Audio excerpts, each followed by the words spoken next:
দিদির চুলের এই কালারের অবস্থাটা দেখছো? এর পিছনের ঘটনাটা তোমাদেরকে এবার তাহলে বলি শোনো। বেশ কয়েক মাস আগে আমি একটা পার্লারে কাজ শেখার জন্য একটা সেন্টারে গিয়েছিলাম। আমি আর দিদি দুজনে একসঙ্গেই ভর্তি হয়েছিলাম। তোমাদেরকে অনেক আগেও বলেছি আমি। তো সেখানে হেয়ার কালার প্র্যাকটিস করিয়েছিল, মানে হাইলাইট করা আর কি, প্র্যাকটিস করানোর জন্য দিদির চুল আর আমার চুলে দুজনের চুলেই এই জিনিসটা ট্রাই করিয়েছিল।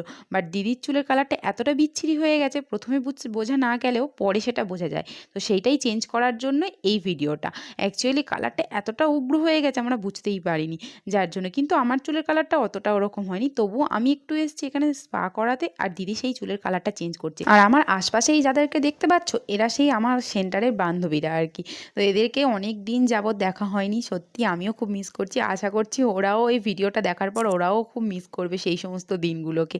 তো যাই হোক, প্রথমেই দুজনকে একটুখানি শ্যাম্পু করিয়ে নিয়ে আমার চুলের ভালো করে জটটাও ছাড়িয়ে নিয়ে তাতে আমার স্পা ক্রিম লাগিয়ে দিচ্ছে এরা সবাই মিলে। আর দিদিকেও হেয়ার কালার করে ওয়েট করতে দিয়েছে কালারটা চুলে ভালো করে ধরে নেওয়ার জন্য আর কি। তার মধ্যেই সকলে মিলে দেখো না কেমন বাঁদরামো শুরু করে দিয়েছে। তো আমি এখন চুল বন্ধ, মানে চুলে আর কি ক্রিম লাগাচ্ছে, আমার হাত পা বন্ধ, তাই জন্য আমি চুপ করে বসে আছি। না তো আমিও শুরু হয়ে যেতাম হয়তো ওদের সঙ্গে বদমাইশি করতে আর কি।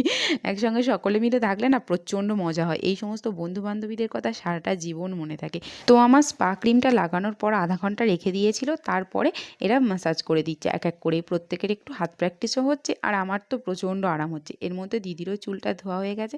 তো শুকনো হওয়ার পরে দেখতে পাচ্ছ কত সুন্দর দেখতে লাগছে। তো একটু একটু কালার রয়েছে, তবে অসুবিধা নেই, বোঝা যাচ্ছে না। আর আমার কালারটা কতকটা এরকম। তো ভিডিওটা কেমন লাগলো আমাকে অবশ্যই কমেন্ট করে জানিও। দেখা হবে আবার পরের একটা ভিডিওতে। বাই।